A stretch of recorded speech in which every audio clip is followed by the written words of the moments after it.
Hello again, it's Maz. Over the past few weeks, I've shared with you a few milestones that we've reached. We've sailed through 20,000 and are very close to 25,000 downloads. According to Listen Notes, The Voices of War is still trending in the top 3% of all podcasts globally. So if you haven't yet given us a 5-star rating or written a review, maybe consider doing that now. If easier, you can simply share this episode with your followers on social media. Okay, let's go and meet our next guest, the neuroscientist Dr. Douglas Fields.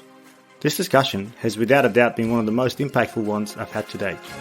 I hope you feel the same.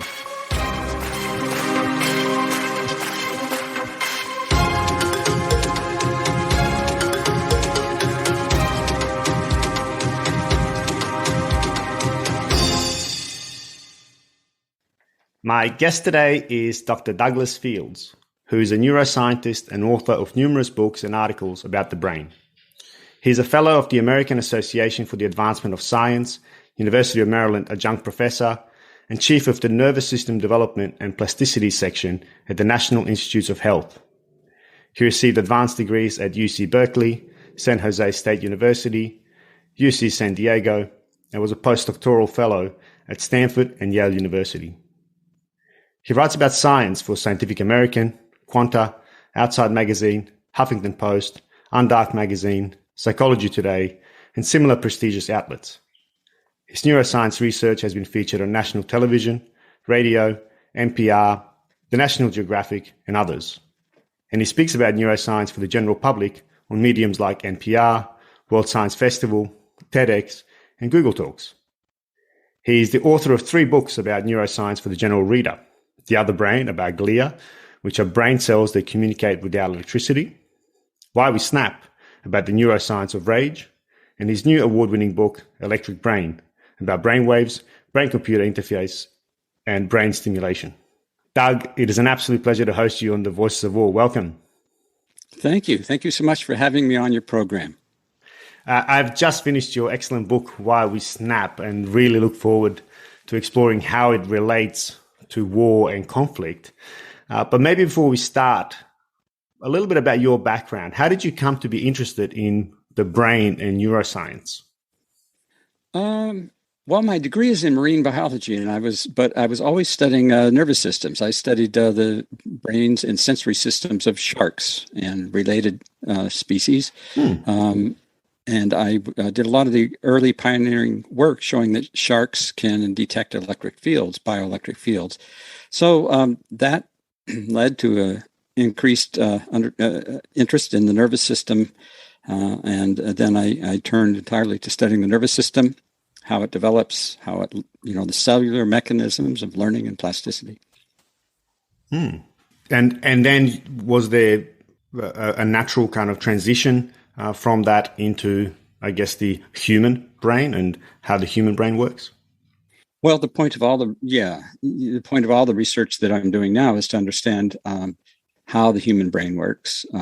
Originally I was very much interested in comparative zoology, and that also gives a lot of insight into the human brain to compare how human brains are similar and different from other animals. But definitely, most of my research now, although it's on experimental animals, it's directed at understanding human behavior and brains. Yeah. So I'm not a psychologist. I'm a nuts and bolts neuroscientist. So I'm interested in how the cells and molecules in the brain allow the brain to do all the things it does. And that's what gives kind of a different perspective on the subject of sudden aggression, is that it's kind of a different look coming out from new techniques and new findings in the field that really haven't gotten out to the general public. So I was very excited to try and share these new findings. Absolutely. And I think your book does that exceptionally well. You managed to put so much neuroscience in terminology that people like myself can easily understand. And I think that's a great success of the book, because I think neuroscience as a field is somewhat distant to the general public, because it just seems so difficult to discuss the brain and what the brain does without dedicating, well, arguably a lifetime to it and understanding it. So I think that's something that your book does exceptionally well, is to bridge that gap. And of course, that topic of aggression and violence, looking at it from a different perspective, again, strikes me as vitally important because, well, we don't really understand it that well, and we haven't really been able to unpack it sufficiently to prevent it from occurring. But I think you started the book with a very interpersonal relationship with some real aggression. Maybe you can tell us a little bit about that. How the book opens up and what led to your to ultimately writing this book. Oh, sure. Well, my interest in the subject began with an incident in Barcelona. I travel the world to go to scientific meetings and to present my research, as all scientists do. And usually I go alone, but this time I had brought my daughter, who just graduated from high school. She was 17 years old. And before my lecture, we thought we would go, see the Gaudi Cathedral. Here we are in Barcelona.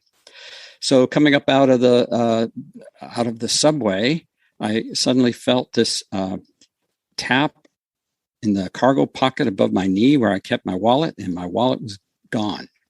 So in an instant, a fraction of a second, I grabbed a guy who was behind me. And the way these guys work is there's a pickpocket. He grabs your wallet, and then he turns around and hands it to another member who runs off. But I grabbed a guy, flipped him, and jumped on his back. I'm on the ground and have him in a headlock. And at that point, this thought, bubbles up to my brain. What are you doing? The brain caught up. So the brain caught up. But then it was a fight, it was him or me. So now I'm in a fight with a street thug, so that was the wrong thing to do. If you rob, the right thing to do is give the person your wallet. So had I thought about it, I never would have done that. But I didn't think. And people can read. I don't want to go on with the story, but there's a lot of very interesting biology in this story. But I realized I didn't think. So if something in my environment could trigger me to engage in a life or death or life or limb battle with no conscious thought, I wanted to understand how that worked at the level of the brain, at the neuroscience level. And then I realized, so that's what led me into this research. And then I realized that, this is the fundamental behavior of snapping, which is so bewildering. And this led to a deeper understanding of how of these perplexing situations of sudden aggression we read about in the paper from so-called normal people. Not people who are not psychopaths or whatnot. But then the surprising thing that I actually didn't anticipate until I was writing the book, this comes in the third part of the book, was the realization that this same neural circuitry, the same neuroscience of individual aggression provided understanding to aggression among groups, gangs, nations, and wars. So that's how I became interested.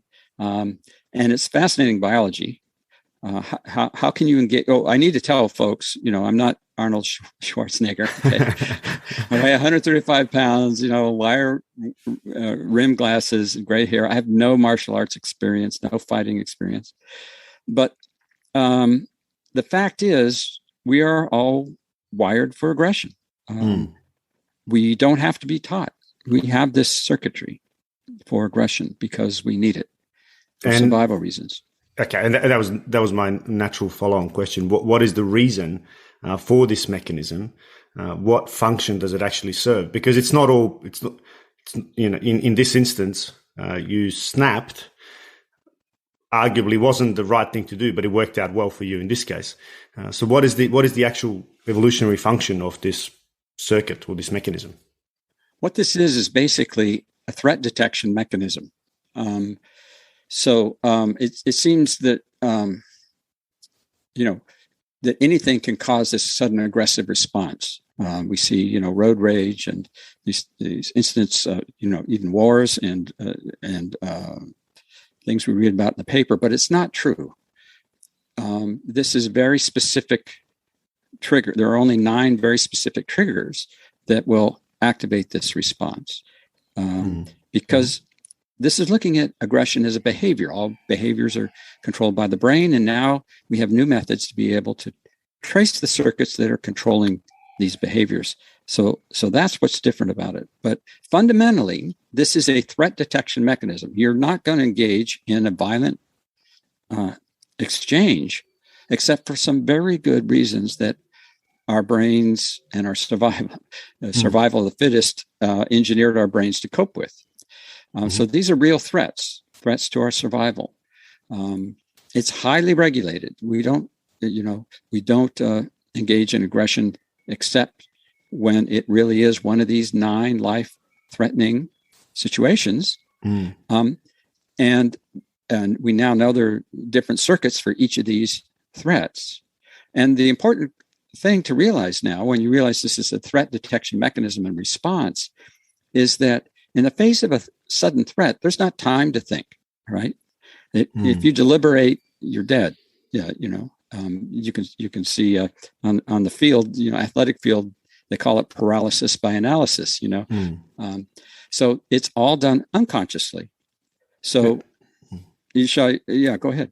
No, I was just going to say that's the component that I find so fascinating, that it all happens below the surface, and like we said before, the brain kind of catches, or the conscious mind catches up after the fact, which I find absolutely fascinating. Yes, me too. And we now know how this works at a neural circuit level. And a good example. Well, I'll give you an example of, let's say you're walking across the parking lot, and then suddenly somebody pulls out and almost hits you. You jump out of the way and avoid that. And then you go, what was that? You haven't actually even seen what the threat is. Another example would be avoiding a football that's thrown, and you only see it in your peripheral vision. You bat it away before you can even actually know what's going on. And then you go, what was that? So what's happened at a neural circuit level is the brain's threat detection mechanism, which is centered on the amygdala and the limbic system, takes in information from all of our senses by high-speed connections that go there before they go to your cerebral cortex.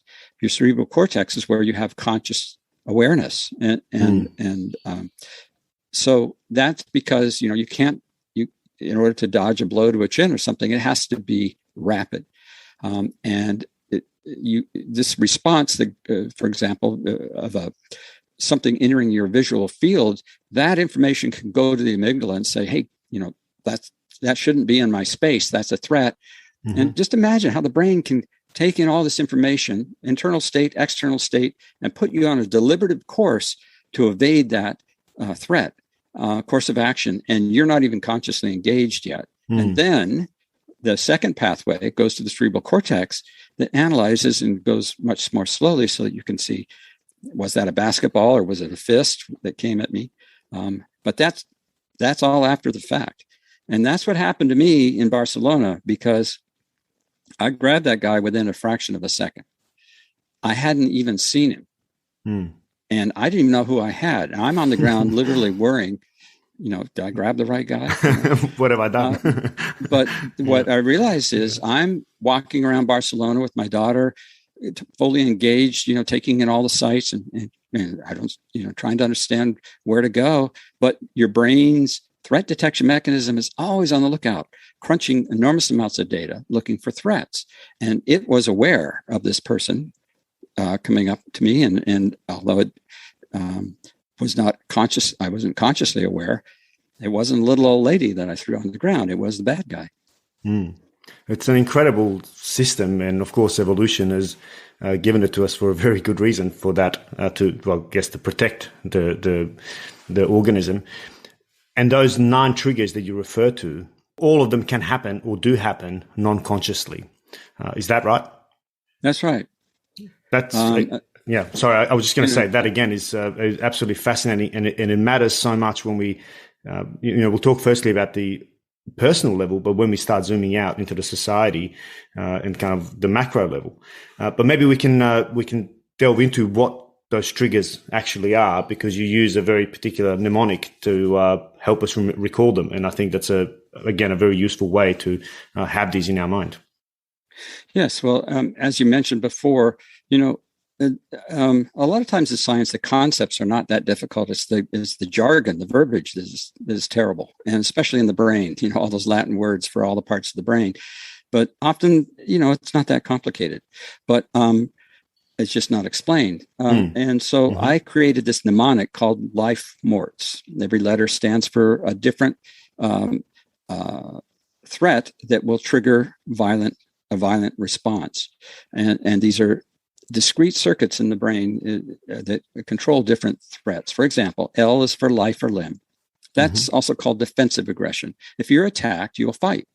You won't think about it, right? If somebody bumps you in a crowd, you instantly tense up and you're ready. You're ready to fight. And we can see it's very obvious. If you are physically attacked, then of course there's nothing else to lose. So that's number one. People are familiar with that. It's a natural response to when life or limb is under threat, to fight back, and I think it's a very intuitive one. And all animals have that, really. Yeah. Makes sense. When we go to talk about war, of course, that is very much paramount. I'm going to jump ahead just for conceptual rather than go in order to the F for family trigger. Everyone knows about the mama bear response. You don't get between a mother bear and her cubs. And the same thing with a human being. There are all kinds of stories of mothers, coming to the aid of their children who are attacked. That's biology. And it's not just women. We just call it, we're just so shocked to see a woman become, so violent to protect her offspring. So that's why I call it F for family trigger. So people are familiar with those. Going back now in order of life morts, I is for insult. And this has to do with rank in society. All animals who are social animals maintain their rank by aggression. Humans are very social animals. Our survival, our success on this planet depends on us being able to have a cooperative society, and your rank in society determines your access to resources. Just as an animal, rams batting heads or whatnot, access to resources and mates and status are maintained by aggression. So we have that same circuitry. Of course, it's a more complex world, the human world, but insult is the cause of aggression in barroom brawls, or at one time duels to the death were perfectly acceptable in all cultures over an insult. And if you're on the road and somebody makes a hand gesture that's obscene, you get angry, and anger is only serves one purpose, and that's to prepare you to fight. Okay, LIF. E is for environment, and that's to protect your territory. Not all animals are territorial, but humans are fiercely territorial. And, no trespassing. At least in this country, you can use deadly force if somebody invades your home. Yeah. And of course, borders, right? That's and borders, defending borders is just, that is the cause of so much international conflict. M is for mate. It goes without saying that all animals, including human beings, maintain their borders by violence. And the reason for that is, again, biology. I mean, our home is necessary, or our country is necessary for our survival. That's where we have our food and resources and shelter and whatnot. M is for mate. Many animals, vertebrates, use aggression to secure and maintain mates. Certainly primates do, higher primates. And, that's the cause for a lot of aggression and, infidelity. And I'm afraid it's also very much a factor in war. Rape is used, violence against women is used in war. This is a deeply ingrained biological aggressive mechanism. O is for order in society. As I mentioned, human beings can't exist alone. We need to be part of a society. And our societies are highly structured and ordered, and they're maintained by violence or aggression. Animals will do this with outright aggression, but we use various means of aggression, taking away a person's money, putting them in jail, capital punishment. Really, these are all forms of aggression to maintain the orders of society. We're so accustomed to it that we don't realize how exceptional this is. And this is the reason for our success on the planet, is that we can form these cohesive groups. And if somebody cuts in line or runs a stop sign, we're instantly angry. You don't have to think about it. This anger comes up, wells up. And that's because, human beings maintain order by aggression. And for, it's only in the last few hundred years that we had police. So throughout human history, it was every individual's responsibility to maintain order in society. Social order. Well, that's the purpose of social norms, right? And before we had modern states of religion and so on, is to force order on a society that would otherwise would be just anarchy, right? But that's so it makes intuitive sense that and we can all relate to that example you've mentioned of road rage. When somebody cuts in, they've gone against the established order, certainly for our society. In other cultures, that may not be a norm, a social norm that would constitute a breach of the order, and therefore invoke anger. That's true. And I think we'll come to a point where we discuss what controls this circuitry, because it is also under control. I interviewed for the book not only people like Secret Service agents and SEAL Team 6 members, and but also passive people, people who are strictly nonviolent. And so there are controls on this circuitry when there's time. But back to the life morts, R is for resources. So violence is used to obtain resources. That's pretty obvious. We see that in the animal world all the time, right? So we respond to theft with aggression. That's what happened to me in Barcelona. T is for tribe. In early history of Homo sapiens, you probably knew everybody in your tribe personally. And an encounter with another tribe was a threat to resources. And so we have this ability, this ingrained ability to form tribes, means that we also have this ability to defend them with aggression. I mean, you cannot have the concept of a nation or a religion or a gang without seeing other people as different in those respects. And so the brain, when you meet somebody on the street, just encounter somebody, brain imaging shows that within a fraction of a second, 50 milliseconds, you divide that person into either us or them. This person is either one of us or one of them. And what us or them is pretty arbitrary. It's defined by your upbringing and whatnot. That's been shown. But and that's essential for our survival. But it's also the key to our success. We can compete with the Russians and go to the moon. The final one is S for stopped, and that's restraint aggression. If you're stopped, or an animal is restrained, you will fight aggressively to break free, and anyone will do that. So this explains why you get angry when you're on the road and you're held up. Gets angry. Why you get angry when your internet connection fails. You're being impeded. But it also explains.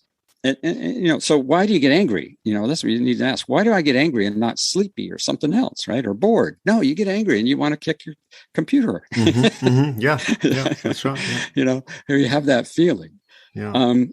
Now, I'm afraid, it's also obvious in war, blockades, oil embargoes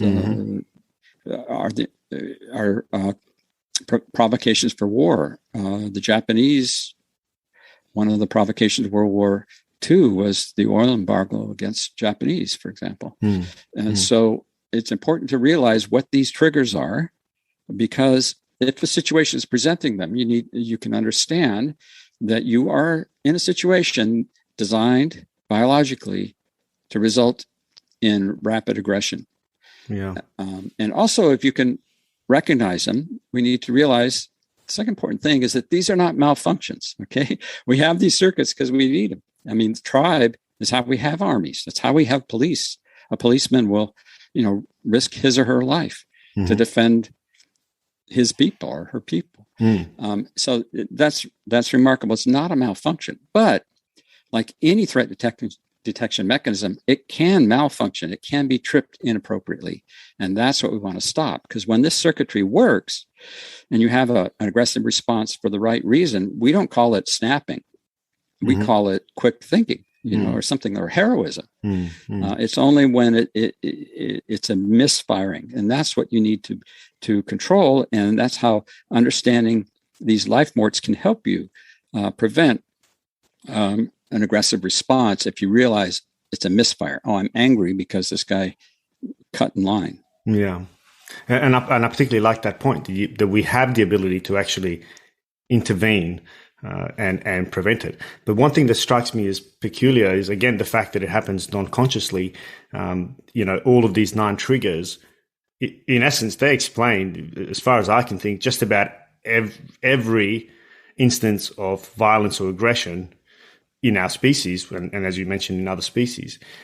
But I find it strange that the conscious brain catches up only later, in essence, to understand what happened and to explain what happened.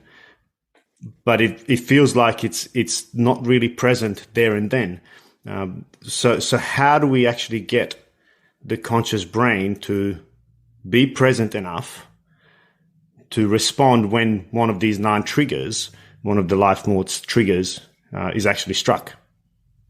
Right. Well, those are all important questions, and there are a number of elements in them. And as I mentioned, it's unconscious because the conscious brain, 2 reasons, is too slow, which we talked about. I mean, when you learn to play the guitar and you have to think about where to put your fingers, it's just very slow. You're using your cerebral cortex and your conscious mind to do that. Way too slow. Number 2, conscious brain is too limited. We can only hold 9 items in working memory. That's pathetic, right? Your unconscious brain is taking in enormous amounts of data crunching enormous amounts of data. Your conscious mind could never handle it.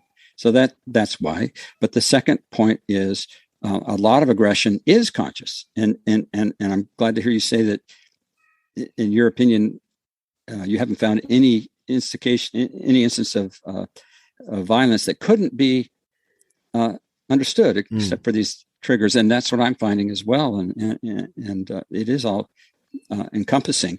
But what about deliberate rage? What about somebody who decides to put a bomb in the suitcase, a terrorist, or decides to rob a store? Well, this same circuitry is controlled by the cerebral cortex. So the cortex can activate this same circuitry. So if you're going to carry out this behavior, which is a violent reaction, very complicated biological behavior, the same circuits have to get activated. We could talk about what they are, but people have a sense of, what it feels like to fight. So that the conscious brain can activate this response, can deliberate and do it deliberately, but it will still be one of these 9 life morts triggers. that are guiding it. Yeah. And the reason is that it's only this behavior, aggression, fighting, is only serves purposes that are life-threatening by our wiring. So, if your resources are if you need resources, we are wired to use violence to get them. That explains bank robbery. Right? So it will be the same circuitry, but only for these 9 reasons, and instigated then rationally or deliberately, I guess is the right word, deliberately. And this is the same thing you see in war, because usually, wars do involve deliberation. There's a lot of, impulsive or rapid aggressive responses. But it's the same thing. Yeah. We engage in violence because this is a fundamental threat to our existence. Yeah. And I think therein lies a really important point when we kind of come to think about war and conflict on a larger scale. It's not necessarily an immediate reaction. So your ninja skills, your unbeknownst to you ninja skills from Barcelona were an immediate reaction. So one of the 9 triggers, or probably a bunch of them, were triggered at the same time, and you reacted completely non-consciously. The brain caught up later, or your conscious mind, I should say, caught up later. Whereas when we start talking about war, it's not necessarily an immediate reaction, or even when we talk about the suicide bomber as somebody who is planning an act that is guided and originally triggered by one of the 9 life morts triggers, which then brings into question our volition in this. How, if behavior is a result of cause and effect somewhere in our past that has been triggered. And the reason I bring this up is I had a really interesting discussion recently about the argument of free will, and I think you actually touch on this in one point in your book as well, because it begs the question: where is my volition here? Where is my free will? If I'm being triggered by an evolutionary trigger to protect life or limb, or any of the other 8 triggers, then am I actually morally liable for snapping, as we so often do? Again, a lot of really interesting aspects to your question.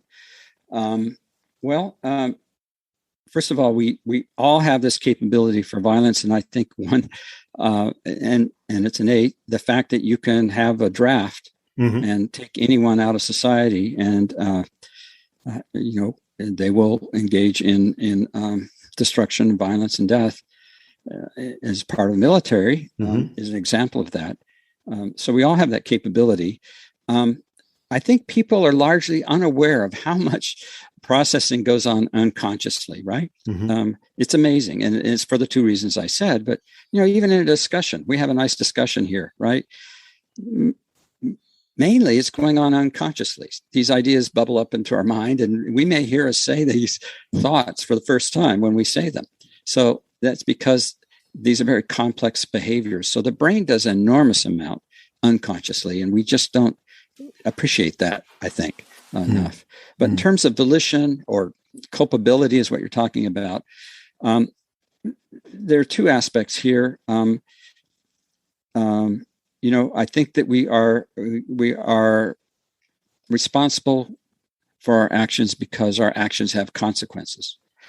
So, it helps to understand why we would have a violent reaction, but we are responsible for that behavior, and you can act on that. So, knowing that somebody will rob a bank because that's the R trigger, we can say, well, I'm not going to leave my wallet sitting out on the table, or I'm going to put my money in a safe, and I'm not going to leave it under my bed. So the same thing applies to every one of these life morts triggers.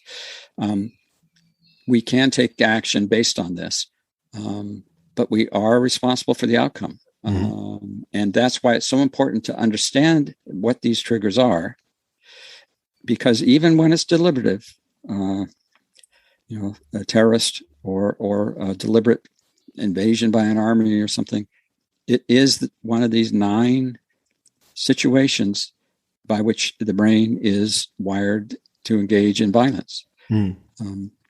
Yeah, I guess it's as you said, it's for threat detection. What's your thoughts on how social media plays with these triggers? Because I think that's one of the important points that's very different now to our evolutionary past. Is that, and I really like the quote that you use in the book. We are equipped with Stone Age brains with Space Age weapons.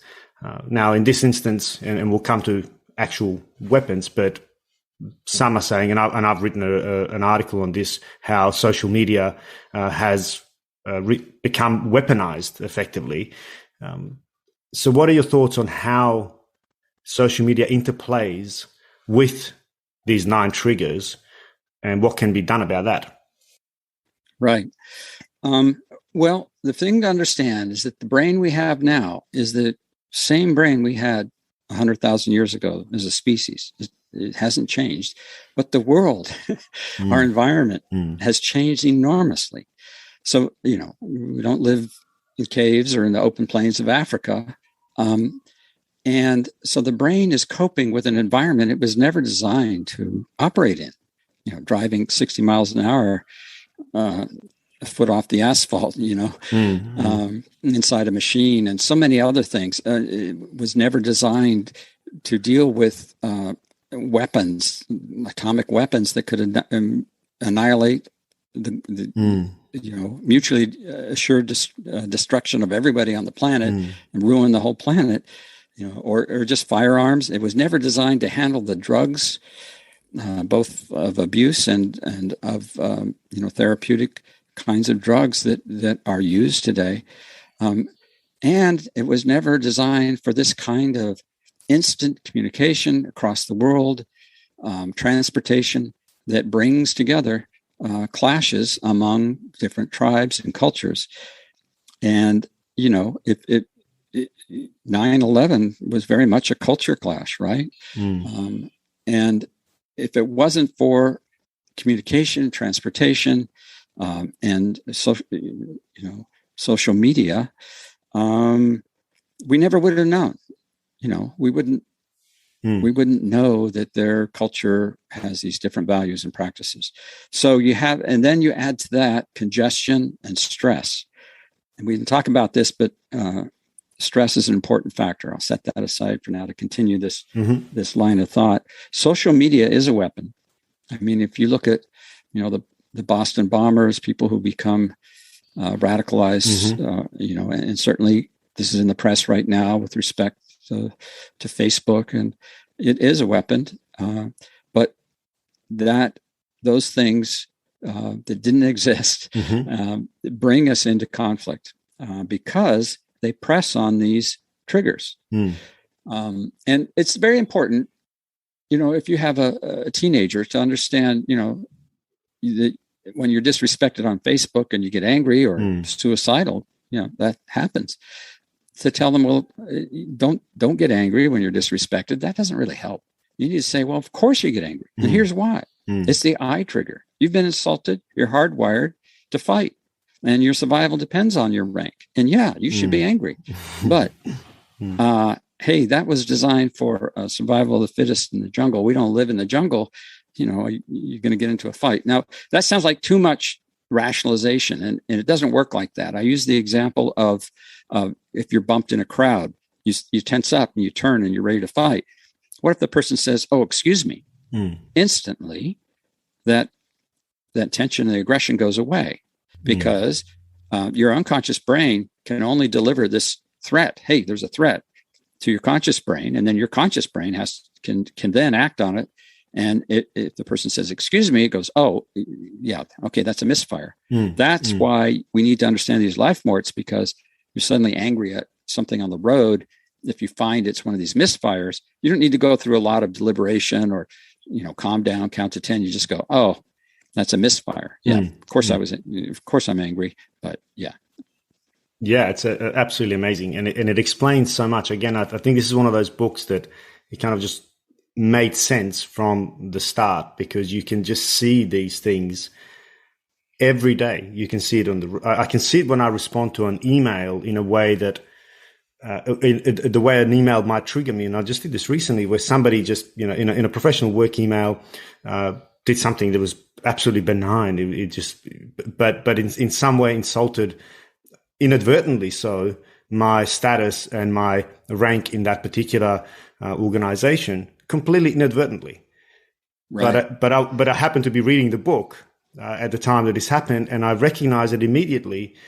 Oh my God, this is because my response was, how dare this person undermine me in such a way?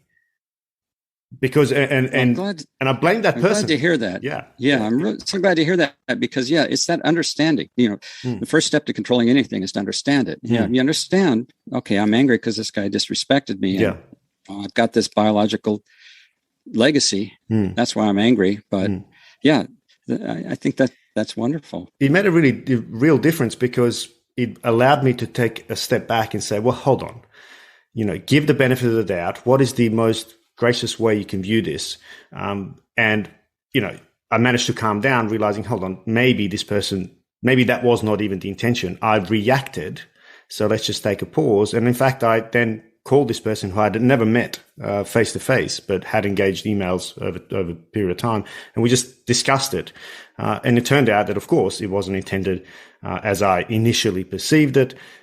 It was completely benign, and the person was unaware of the reaction their words had caused, which I find, and again, it was a really useful, very small scale case study of how this manifests in the world, in our day-to-day engagements, because we, and again, as we discussed or have been discussing so far, is the brain, the conscious brain, interprets events. And of course, even those interpretations might be misfiring.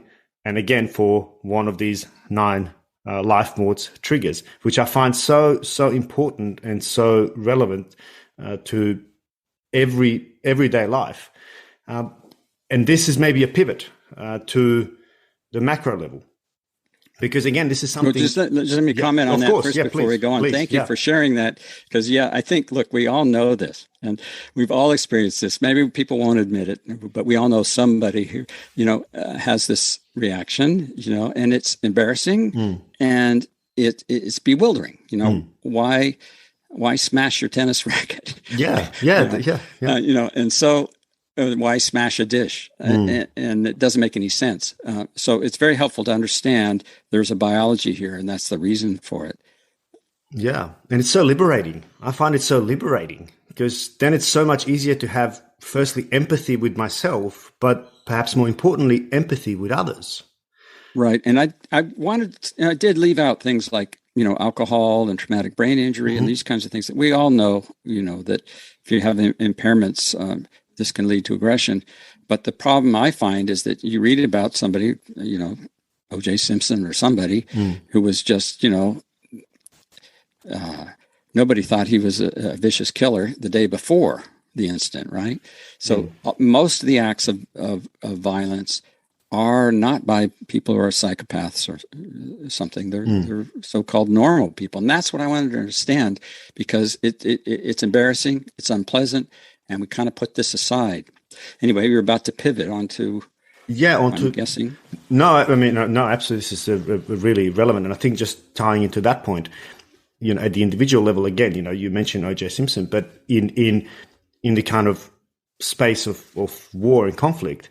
And I really like how you made this point earlier about there's a fine line between, being a hero and, potentially dying in an act where one of your triggers had been struck. So we see this all the time with honors and awards awarded to soldiers for extraordinary bravery, what we consider to be bravery. But then when they're interviewed, they're saying, well, I just did what every one of my friends would have done, every one of my colleagues would have done. I just reacted. Yeah, they say, I didn't think. Yeah. I didn't think. I just... Yeah, which again is quite fascinating. But in this case, in where they lived, where they stormed machine gun nests and managed to save an entire platoon, etc., they get awarded for that act of valor and bravery. But there are so many who didn't survive those types of responses and were killed in the process. And again, that's and most of these people also say, well, actually, when I think about it, it was pretty crazy and stupid thing to do. I got away with it. I was lucky. And again, that's another really important piece of this. But there's also a dark side to it, I think, and that's when we see atrocities, war crimes, any of these bad things that we see that happen in war. And you used the idea that rape and sex is used as a weapon. How did these and there's an interesting part of the book, so maybe I'll just invite you to talk about this. What is the interplay here? So particularly using sex as a weapon, and why is that a particularly important, relevant piece of the neuroscience to understand, or the circuitry to understand? Well, the M trigger, violence related to mating, is is very much a powerful cause for aggression and violence throughout vertebrates, especially in males, and certainly in humans. At a neural circuit level, it's surprising. The new research shows that there's commonalities. Some of the same circuitry is used. So there's a part of the brain called the hypothalamic attack region. And if you stimulate that with an electrode, the animal will launch into a vicious attack and kill another animal in its cage instantly. So these other circuits feed into this part of the brain to trigger this. But this region is in deep unconscious part of the brain called the hypothalamus, the same part of the brain that controls thirst and eating and sex. Research has shown in animals that you can stimulate this part of the brain, the same neurons. And if you stimulate them in different patterns, you can switch the animal, and these are mice in this case, and they're stimulating them with implanted fiber optic cables and using lasers to stimulate these specific neurons. You can switch the animal from fighting to copulating. So we always have this, strange intersection throughout history between sex and violence. I mean, all the Bond films, right? I mean, absolutely. And but when you think about it, they both have some commonalities, even though they're opposites, love and hate. Intense arousal, sense of reward. Some of the same circuits, some of the same neural hormones are activated in both situations. I didn't mention this, but you're not going to engage in violence without having this huge sense of reward, and that circuitry is well understood. And so we have that same part of the brain activated in sex, for example. But and just on that brings another point the most. I'm sorry, I have a bit of a lag, so I stepped on you. Sorry. Please continue. Please continue. You finish your thought. Sorry. We've talked about a lot of. In addition to the 9 triggers, the important point to realize is stress can change the threshold at which these are pulled. And people at the end of the book will find out that my daughter and I were under extreme stress. And, otherwise people think I'm a crazy person, but I was under stress. And that makes sense. If you're under stress, you go on high alert, you're in danger. What are you going to do? You're going to be more likely to respond rapidly, but that's going to have more misfires. That's another factor. But the most important factor in aggression is sex, is gender. Males of many species and certainly humans are much more aggressive. 94% of the prison population in the United States is male, violent prisoners. But it turns out that when you talked about awards, the Carnegie Foundation gives awards for heroism. 95%, 95% of those people getting awards, and many for valor, in many cases coming to the aid of a stranger they didn't even know, engaging violently, are male. And a quarter of those who got those awards died, gave their life to protect somebody or come to their aid or rescue them. So this is why we have this circuitry, and it's just misfires sometimes. And in these two situations, and back to the point, gender and mating involves some of the same circuitry. And I guess that's potentially also the reason why we still overwhelmingly throughout history still have a majority of those going to combat, whether in uniform or not, are also males. Right. There's a link there, I suspect. Well, a couple of reasons, and this was an interesting part and the most disturbing part of my book for me doing the research was violence against women, because this is a huge problem. Trying to understand, 24% of American women have been sexually assaulted. So this really is a real biological problem. But we need to understand. We need to teach the life morts to boys and whatnot. And the thing is that males and females, talking about gender in combat, women are no less brave than men. Absolutely. No less motivated. It's just that men outweigh them by 50 pounds and they're 6 inches taller. So it makes no sense to get into a physical battle with somebody who outweighs you. I mean, two guys are not going to get into a physical battle if you're outweighed, if you can avoid it. So it makes no sense for women to engage violently in response to these kinds of threats, where with the male, and so that's why women have a different kind of response to. They will have not indirect aggression, gossiping, poisoning, various kinds of things, because it just doesn't make any sense to fight. And so if somebody comes in the house in the middle of the night, the guy is the one that's expected to go there because, he's bigger and stronger. However, we don't fight with swords anymore. And our technology has advanced to make male and females equal. I mean, it doesn't matter how many, if you have an X or Y chromosome when you're flying a fighter jet, you got your hand on the missile launcher. So this could change, as our technology changes. But historically, that's the reason it's been mostly males, certainly mostly males still in police. But that's all changing. Simple biology explains this. It's not anything Cultural else. It's society. Not that women are any different. So then in that case, is it fair to say that the way these 9 triggers are triggered is the same across genders? It's just how the manifestation of that triggering is viewed or, occurs through behavior is different. Yes, but there's another aspect. Males and females face different types of threats, right?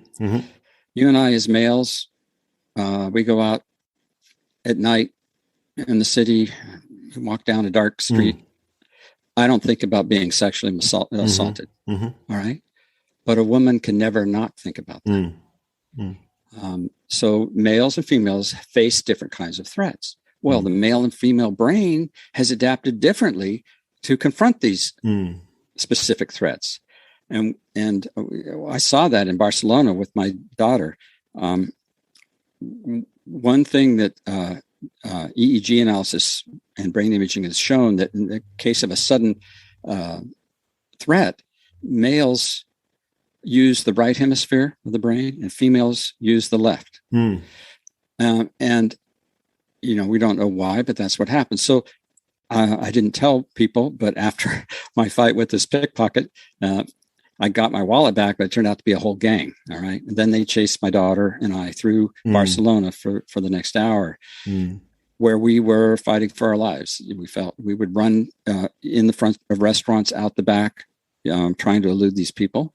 But what I noticed is that my daughter, sorry, we've got a lightning storm here. No Hope problem. that didn't come through. That my daughter would always recognize the bad guys in the crowd before I did. And it got to the point where I just relied on that. So what was happening is we're running through Barcelona, trying to escape from this gang. I'm thinking big plans, making big schemes. How am I going to deal with this and what we're going to do? And Kelly is down in the weeds, seeing the bad guys, picking them out of the crowd as they're coming. And she always saw them first. So working together was a great team. And we did outwit them in the end. We don't know why this happens. And the researcher who's done this work suggests, and it's just a suggestion, that we don't know, but one of the most important decisions that any animal makes is mating. And in the mating game, the guys audition and the females make the choices. Yeah. And the females throughout the animal world and also in humans, but do this based on real subtle cues, like how well the bird does his bird dance, right? Little minute differences. Yeah. And whereas the guy's thinking, "Whoa, it's a female," not thinking very detailed figure. But our species depends on women making the right decisions in that very stressful situation. I don't know, but that's a fact that the male and female threat detection mechanism and aggression are different, because there are differences between males and females. That's absolutely fascinating. I mean, and again, I can think to examples both from my mum and my partner where they just felt something off about a person and they were spot on. Whereas I would have said, what do you mean? No, it's just not. And I'm sure, most of us, and this is probably my own bias, and it's the research of one. But it certainly resonates with me how that might actually be the case again in our lives, and why your daughter was particularly good at spotting the bad guys as opposed to you looking for the ways out or potentially to fight. But there's one other thing that I just realized that we haven't touched on it before we go to the kind of war side of things, and that is the idea of the lizard brain, which is so popular in our social discourse, and we hear it thrown around quite a lot. But you debunked that idea quite neatly in your book, and I just don't want to miss out on stamping that idea out if we can. So what is wrong with this idea of the lizard brain, that we have an older part of the brain that's developed and it takes over, and then it's about bringing the newer brain into being? What is it about that metaphor, I guess? That's an old theory that developed in psychology at a time before we had very much detailed understanding of the neuroscience, and it caught on. The media latched onto it, and it's the idea that we have this primitive part of the brain that has beastly impulses and is in conflict with the higher level reasoning that only humans have, cerebral cortex, and this is what leads to these terrible, violent, and beastly behaviors. Well, the neuroanatomy is all wrong, oversimplified. It's just not true. You start to think about making a threat detection mechanism that can identify a threat in a fluid environment situation, complex situation, and put you on a definitive course of action in an instant to do the right thing. That is complicated. The threat detection mechanism spans the whole brain. Much of your brain's devoted to threat detection. You can see this in animals because it's a survival of the fittest world that developed the human brain. So this, the anatomy is all wrong. It doesn't really make any, I don't think neuroscientists ever really put much stock in it. And it's also not very helpful. So what do you do with that? I have these beastly urges and I can't control them. They're in conflict with my better side. It leads nowhere. So now we have this detailed understanding of the intricacies of the circuitry involved and how different triggers can activate different aggressive responses, and now how we can actually use that information to control it. So yeah, the lizard brain, it's just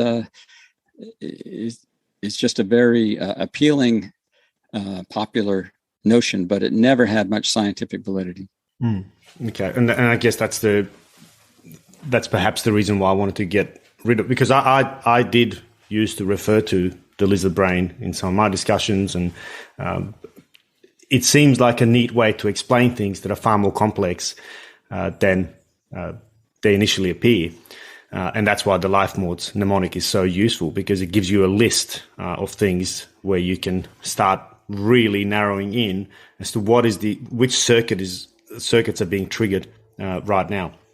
And maybe we can now pivot to the collective. I know I've asked you a bunch of questions in between, but there's just so many different interesting aspects of this.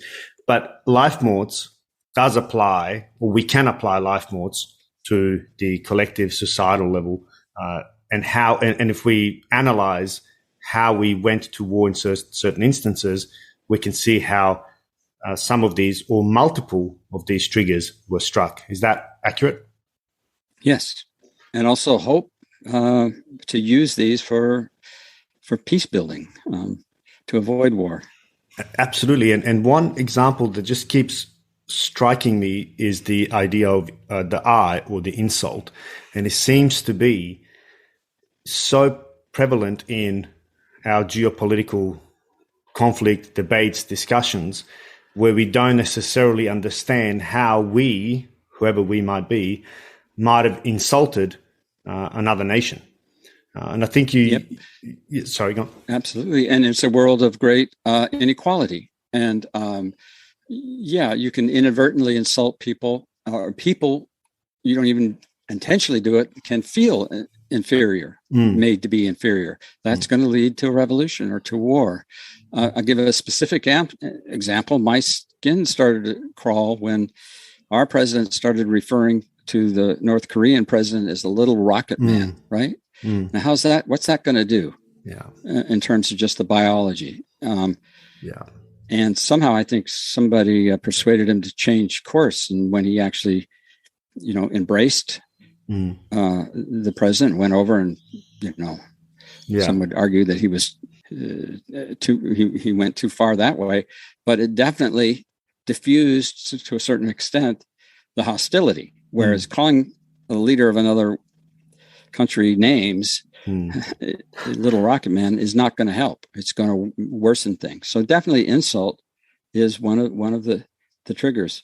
But I think in general, it's important to understand, because why does this biology apply to group violence? And it's because, the leaders that provoke or lead groups into violence, their anger and aggression is triggered by this circuit in their brain.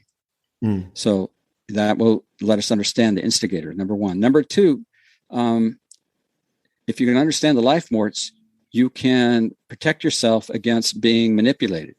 All right. The United States went to war with Vietnam. The Vietnam War was very unpopular. It tore the country apart, the United States apart. We lost 58,000 service members, 150,000 injured, 125,000 went to Canada, left the country. But that's because two things. They didn't feel that any of the life morts triggers were engaged. So you cannot, in order to engage in violence, and this is the third thing, the people that you are asking or coercing into violence will not engage in violence unless one of these triggers is pulled. So bombing of Pearl Harbor, that's the L trigger. When 9/11, when the World Trade Centers were attacked, that was a defensive response, and people had an immediate visceral response to fight back. But in order to get Americans into the war in Vietnam, they tried to push the L trigger. There are survivals dependent on it, but it turned out to be a false pretext. We went to that war. Congress declared war based on a attack supposedly by the North Vietnamese on American naval ships, the Turner Joy, and that turned out years later. Found out that was all false. There was no attack. The more recent example is Colin Powell going to Iraq, trying to get the United States behind engaging in a war. Well, it was the L trigger. That's the main reason. And so, there were weapons of mass destruction that directly threatened the United States. And if that's the case, that will press that L trigger and people will engage in that fight. We later learned, and Colin Powell admitted, that that information was wrong. But so those are all the reasons that these life morts are involved in group situations, and why we need to be aware of them. And they're not occur in isolation, right? You can have multiple triggers coexisting to absolutely add fuel to that fire. Yeah, absolutely. Often these come together. The other stop trigger, we talked about embargoes, but often that comes together with the I trigger, the insult. So when you have a situation when there's more than one of these triggers pressed, and you'll find them in everyday life, that increases the likelihood of there being a violent response. Yeah, and of course the example that comes to mind that's very current at the moment is, of course, the ongoing rising tensions with China, particularly US and China, but more the West and China. And one of the things that I just feel like we're not listening to is China keeps referring to the century of humiliation, which is the insult trigger laid out in public on display. They keep talking about we keep talking about China going against the established world order, which from our quote unquote Western side is the O trigger being hit. Of course, you mentioned sanctions. I mean, all of these things are so. It's amazing how, when you peel it back, how simple they actually can be or can seem, and how absolutely we just don't see in that. Taiwan. Yeah, in Taiwan, territory, yeah, or are being robbed of that territory. But here's the thing, and this is how the neuroscience perspective helps. I think both sides in war or feel righteous. They feel justified, and it's because it's the same neural circuitry on both sides. They are defending themselves against one or more of these threats, and so they're justified to use violence, or whether or not it's justified, they will use violence because of these threats. Those same triggers are what give the other side the justification and righteous feeling that we can engage in violence and destroy these people for the very same reason, right? Service member protecting their tribe, their country, but then you have terrorists who feel that they are protecting their way of life.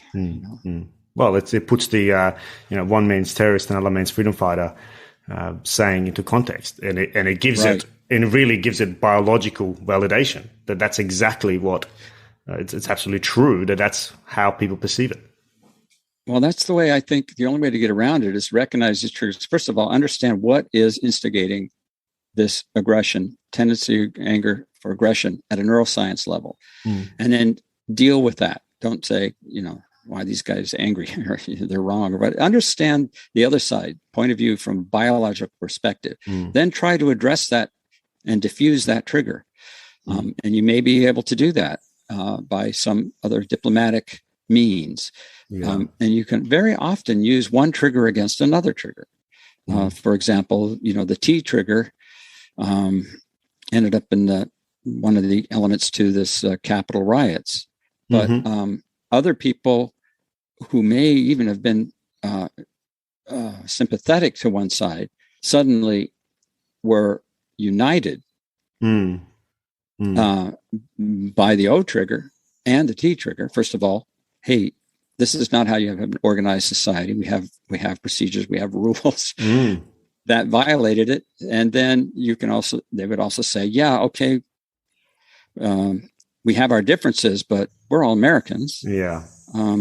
And if that's what finally happens in wars. I mean, look at our arch enemies, the Germans, the Japanese, and history is just repeating this over and over. The Russians who flipped from being our enemies to our allies. And what changed? Just our perception of us versus them. Yeah. And it was moved from internally to externally. And I think there is research, sufficiently robust research, that there's a correlation between war and domestic strife. So the way leaders will unite their internal tribes into one tribe is to project an external enemy and therefore create a much bigger or trigger much higher levels of the life morts against an external enemy, to therefore unite the tribes within their boundaries. That's right. And also stresses figure into that. In a society is that's suffering and under stress is more likely to result in violence. So what is the solution to that?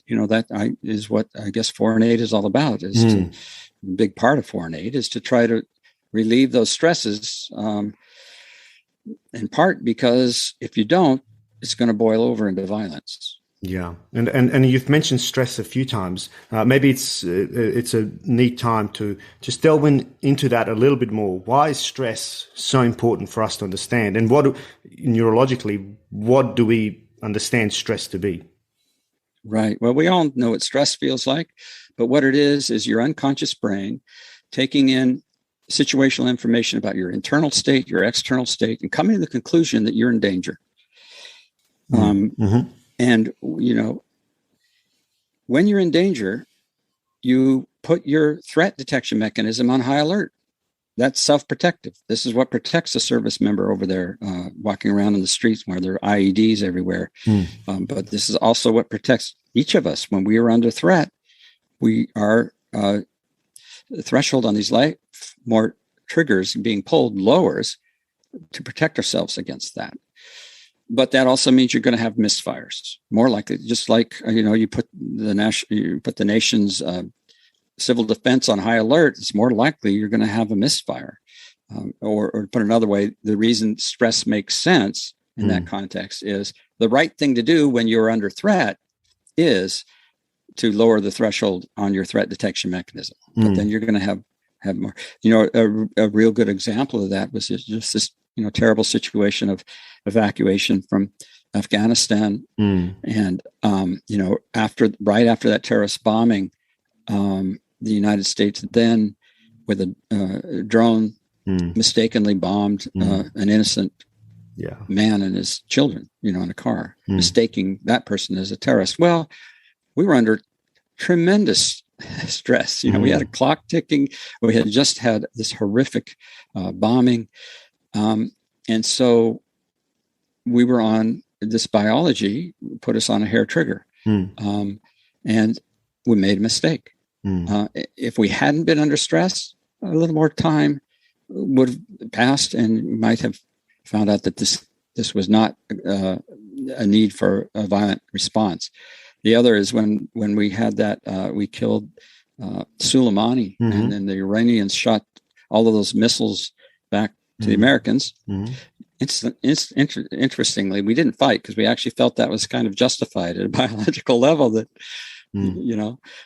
we did this to them, so they did this. We understand back. But what also happened is that they shot down a commercial airliner from the Ukraine, I think, right? And that's because they were under such stress, thought the Americans, because we had told them that we were going to, attack them, obliterate them in ways that they've never seen. So they were under stress, and so mistook an airplane going the wrong direction as an incoming missile, and it's important to understand that, because we can't always control our stresses, right? Some things like your health or death in the family or job problems, you can't control them. So it's better to recognize that, well, I am under stress, therefore I am more likely to have a snap response. And be especially careful and on guard to avoid that. You're walking around with a handgun with the safety off in that situation. You need to be careful. Yeah, which is why the rhetoric of our leaders is so important as well. I mean, because it can trigger responses that are misfiring and therefore accidental. So the downing of civilian aircraft, which we can. And then if it's denied, that will then trigger a different, say, an insult in those who are convinced that it was a civilian aircraft brought down by your weapon systems. That will trigger an insult in them. And the action, reaction, ultimately, we start, the more tension is built into that system, the more likely it's going to snap. And snap meaning collectively as a society, there will be a war. And again, that's what we can see in history. Right? It is the build-up of stress and sufficient triggers being struck through one way or another, and we're in war. And well, that's what diplomacy is all about. And that's why all countries have it, and why it's so important. We have to avoid that problem, because violence and war is always regrettable, but sometimes there's no other choice. But and also, as you mentioned, populations can be manipulated.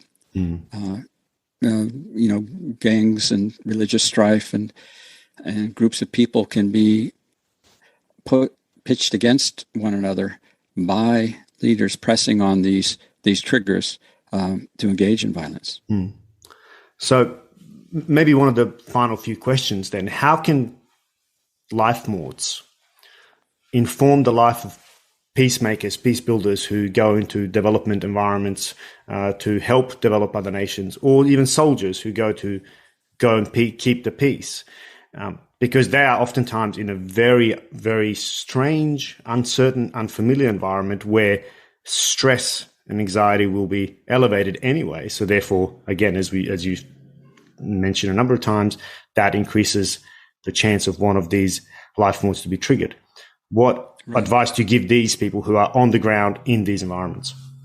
Well, there were two questions. There was peacekeeping in general, and I think understanding the biology and the life forms is helpful to allow us to recognize the roots of aggression. That this situation, whether you realize it or not, is pressing on a biological mechanism with no other purpose than to elicit deadly violence. So we need to be careful. So we're talking about territory, borders between countries, insult, you mentioned embargoes, all of these things. You can't engage in those lightly or be dismissive about any of these situations around the world that will be pressing on these triggers. So that can help avoid it. Secondly, understanding stress is very important. Because that's going to result in mistakes. To go through a war and then have the leaders later say, "Oh, well, it was a mistake." That's obscene. We can't have that. We can't have a war that's a mistake. Secondly, in mediating these conflicts when they arise, as we touched on before, you can, if you understand where the roots of aggression are, you can use one life more trigger against the other. You can find alternative means to deal diplomatically with what it is causing this threat. And a good one is, with China, I would assume, is making them realize, hey, we're all part of this economic tribe. We can't really. We're interdependent. It could be something like that. I'm just pulling that example out of the air. And also very important for avoiding the manipulation. In terms of servicemen, I think it's important to understand, because here they are, boots on the ground, on the cutting edge, and they're driven there and putting their life on the line. So I think a lot of this biology is important. I talked to a lot of, SEAL Team 6 members and whatnot. And you talked about, gut feelings. This is the unconscious brain threat detection mechanism. They use this. And these SEALs told me that, we go into some building and it just doesn't seem right. And we may not know exactly why we have this feeling, but we respect it and we'll back off. And as a mountain climber, we have that same feeling, and we respect it. We don't feel like, oh, well, you're crazy. What it always turns out is, yeah, there really was a threat that you did not consciously recognize. And now you back off of it and you find out, oh, yeah. So the Navy and the military train, certainly in sports as well, but we're talking about service members, train both the conscious and the unconscious threat detection. And they have specific exercises. So you need them both. And also you need to control this aggressive response, right? So I told this Navy SEAL, about my situation in Barcelona of, fighting with this robber. And he says, yeah, I never would have done that. Here's a guy who could take you out with a spoon, right? While he's, texting, and he wouldn't do it. And it's because he learned, what I had to learn, that you're not aware of the whole situation. It wasn't worth it. You better be sure before you engage in this. And they go through deliberate exercises to engage a deliberative process on violence. As he told me, you don't want a Marine or an Army man to suddenly go berserk and start shooting everybody when there's a threat, obviously. They need to, in that instant, assess the threat, prioritize the threats, and then decide how to deal with it and how to take it out. And it was interesting for him to explain how the Navy trains them to do that. So it's a combination of both things, but it's all based in neuroscience. Yeah, which is absolutely fascinating. And I think the important point here for myself to take away is the importance of training, that we can actually train these intuitive or gut feel responses to force us to pause and take stock. But also from a military perspective, to also be aware as individual soldiers that, yes, we can train these systems, but these systems are also vulnerable to things like stress. So the importance, and this is in a deployed environment where sleep is a commodity, the importance of sleeping, the importance of eating well, the importance of exercising, all of these things that will reduce the buildup of tension that would allow our programmed, trained, nuanced gut feel responses to actually work as well as they should, as opposed to also misfire. Because importantly, we're all susceptible to this, ultimately, regardless of the training, if the conditions are such that there's enough stress in the system, right? That's right. Yeah.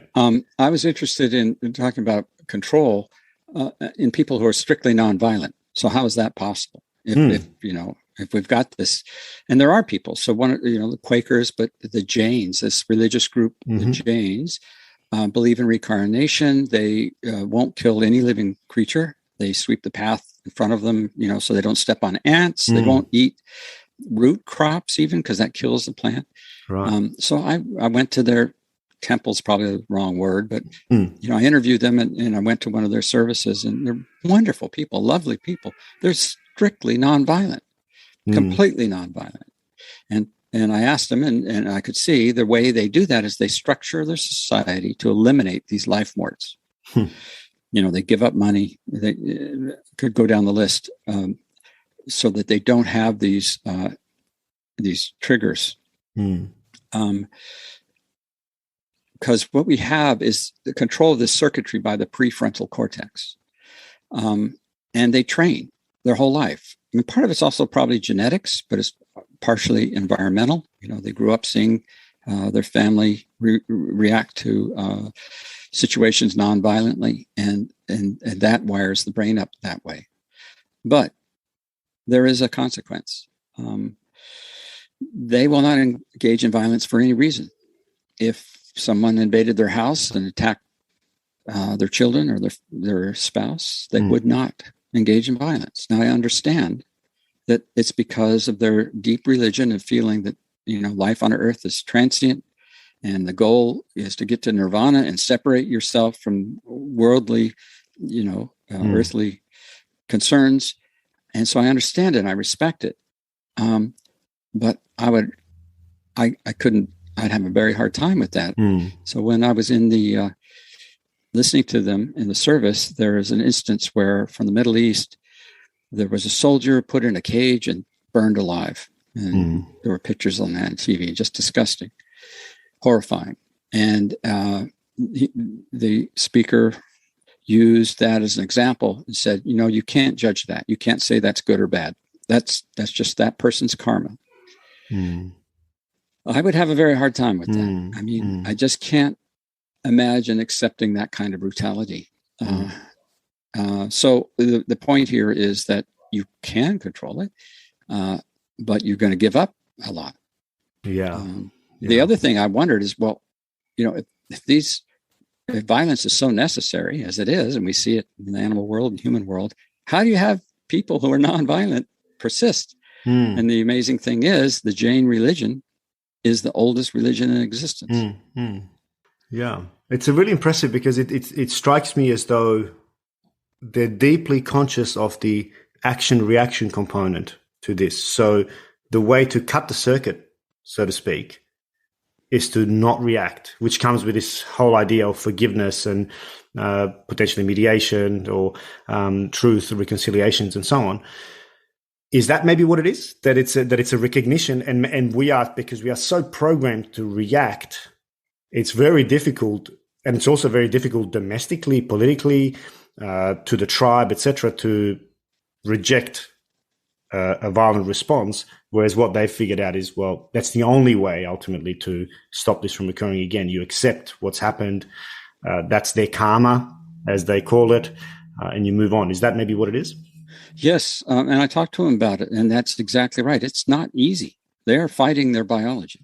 They work on it every day, their whole life, consciously, deliberately suppressing this, and then structuring their world so that they can avoid these triggers. So it's very much a conscious effort, which shows you the extent to which it can be controlled. Yeah. But it also brings about the two factors that control the circuitry. We're just talking about circuitry like any other circuit in the brain, and it's controlled by two things, genes and the environment. So your brain wires up after you're born. I mean, the human brain is not fully developed until about your early 20s. So the human brain cheats evolution by wiring up after birth, because the environment, our experiences, control how the brain wires up. And in that way, we can cheat evolution, because your brain becomes ideally suited to the environment you're raised in for success to reproductive age. You know, we don't live in caves anymore. So there is a genetic component and an environmental component. And I think this is a very secluded society, so there is a genetic component, I would suspect. But the environment is very important. And it also just makes sense if you are raised in a hostile, inner city area, you're going to develop a hair trigger, because if you don't, you're going to be victimized. And that is the way to success. And definitely service members, they have to do that. They are really in mortal threat. But then when you come back into another environment, or you take an inner city person to another environment where that's not appropriate anymore, then it becomes a liability. So genes and environment determine the circuitry, and the prefrontal cortex controlling the threat detection mechanism allows us to control this response. Yeah, this strikes me as a wonderful merger of kind of social science, or Kurt Lewin's formula that behavior is a function of the environment and personality, which in this case, personality we know is heavily shaped by genes. It's a wonderful merger with now neuroscience, a very different field. But you hit it. Sorry, go on. Well, right. I think war and aggression and violence, there are many perspectives, psychology or economics and politics. They all give us insight and are all valuable. So this is not the means all and ends all, but the neuroscience of the roots of aggression do give us a new perspective that can be helpful together with the others. Absolutely. And I'm sorry, I'm conscious of the time, but I just can't, you've just triggered another question in my mind. And that is, you made the point that when you're grown up and nurtured in a particular environment, that wires your brain one way. And you are then taken, say, a soldier that's grown up in a country like Australia that's wealthy, peaceful by and large, and then they're taken into extremely violent environments, and that has naturally an effect. And this is what we can probably contribute, at least to an extent, to what is then known as post-traumatic stress disorder. Is that accurate? Does this have a role with PTSD? Yeah, two ways. It's a mismatch between the environment and the brain wiring. You need that aggressive response, rapid response in a hostile, threatening environment in the Middle East wars, for example. Yeah, and then that becomes inappropriate when this person comes back home, because they're all wired to snap, basically. And secondly, that can lead to PTSD and whatnot. But also, we understand that concussion, traumatic brain injury, or just trauma, psychological trauma, rewires the brain. And it can be very persistent. So get back to what started me is this professor engaging in a street fight with this thug, which is crazy, finding out. But that was not our first encounter with a robbery. So if you read at the end of the book, get to the end of the book, you'll find out that my daughter and I were robbed in Paris just before going to Barcelona. I don't know why the robbers are picking on me. Maybe I'm looking vulnerable, or it was with my daughter. Well, they weren't anymore. But in any case, that was the second robbery. Okay. You lose your wallet over, in Europe, and you don't have any money. You don't have ID. You can't get on an airplane. You can't find food. You can't get into a hotel. you are in a big mess, real stress. And the F trigger for family was there because I'm protecting my daughter. She's totally dependent on me. So that's what happened. So after that first trigger, that first robbery, I was under stress. I was oblivious. I didn't react this way to the first pickpocket. Fortunately, I was able to reach my brother. He wired us some money. And so that's how we were able to continue our trip in Barcelona. And that's what got robbed, is this valuable money that my brother had wired us. So what happened? My amygdala had learned and it wasn't going to happen again. And it wasn't going to ask my cerebral cortex. It had learned. And so that's the same kind of thing, is that if you're in, your brain will adapt to the environment that you're in. And it's not conscious. But you need to be aware of it. Aware of it. Yeah. I mean, and I think that's a wonderful note to also bring this to an end, the awareness piece. I mean, it is so, and I think you've given us a really, really handy tool, and one that certainly is now in my back pocket, and one that I'll be sharing with the people that I come across, particularly in the military, because I think it is so important on an individual level, but also on a societal level, that we understand that, and again, just to come back to this point, to have empathy with ourselves and others, that this is nature. This is not unusual, unexpected. It is normal. But if we can normalize these triggers and responses, we can then also start talking about them more freely and openly, with a view that we can actually negotiate our way and mediate our way out of much bigger problems and striking these triggers in a much, much higher level or societal level. Right. Understanding is the key, and telling somebody to put a lid on it, or don't get angry, or, calm down. If you're in an argument, you tell somebody to calm down, what happens? It gets worse. That's the S trigger. It's better to understand what's going on. And this, I do speak to members of the military and those with PTSD, and they find it helpful. They want to know why they're angry. Yeah. Doug, it has been an absolutely enlightening conversation. I am absolutely thrilled to have come across your book. Thank you so much for writing it, because I think it's a really important topic. And I look forward to reading some of your other work as well, because it strikes me as though you have a very particular ability to synthesize very, very complex, or seemingly complex to us mere mortals, topics into very, very understandable and useful, well, in this case, mnemonics. Thank you so much for your time. Thank you so much for the opportunity to be on the show. And I want to thank you. It was a pleasure talking with you, because, you really did the research and read the book and had a lot. You're really prepared, and it shows, and I appreciate that very much. So thank you for a great discussion. Thank you very much, Doug.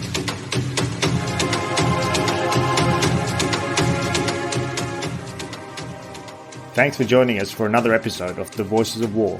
You can access all episodes on www.thevoicesofwar.com or by subscribing wherever you get your favorite podcasts. And while you're there, please give us a review, as we'd love to hear what you think. If you'd like to recommend a guest for the show, you can reach me on info@thevoicesofwar.com.